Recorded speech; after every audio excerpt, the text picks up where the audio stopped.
Alright, update to the virtual mocap. So, the previous video got deleted due to some copyright issues or something, I don't remember.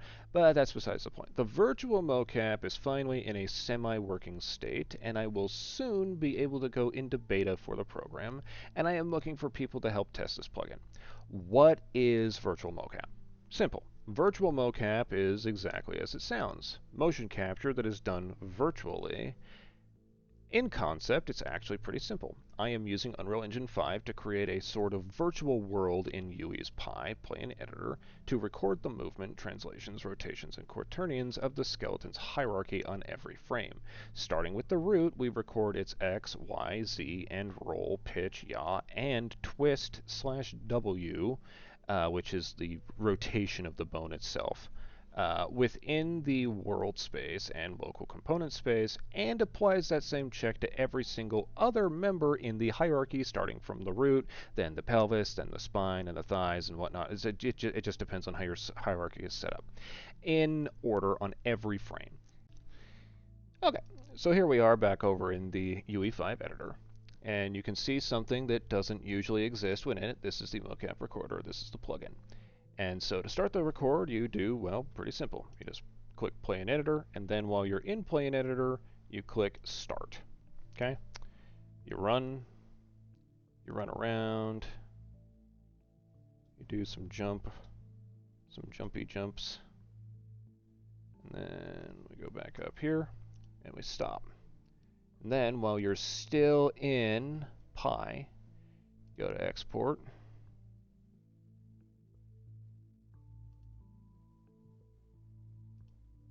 Bake Anim. Okay.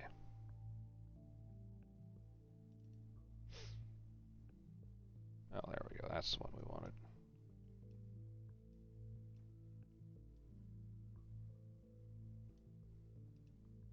It's being recorded at 60 FPS, so you do that.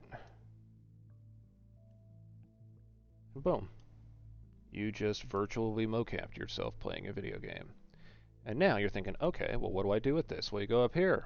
You go to Export Asset, Animation Data, and you just save it wherever you want to fucking save it. FBX, save, export.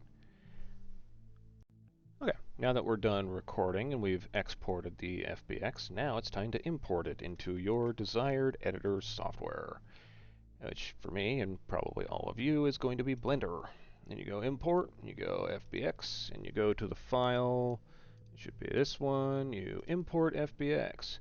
Now you're going to get this kind of monstrosity. I'm trying to figure out why it exports with multiple layers of the skin. I don't know why.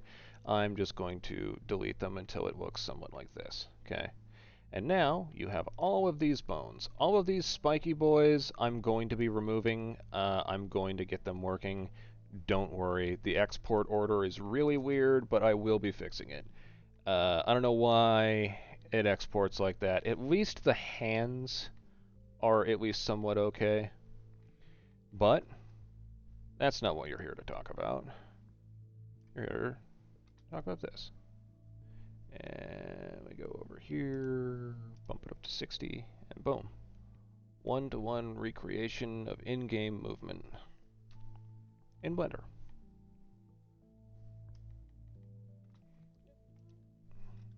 And if you want to see that in a completely different way, you can go over here and you can hide the skeleton. Look at that. Motion captured data. Directly recorded within Unreal Engine 5 and importable into Blender as a fully animated FBX. Okay, so my current quote-unquote roadmap is fixing some minor issues and bugs and then testing multi-model recording.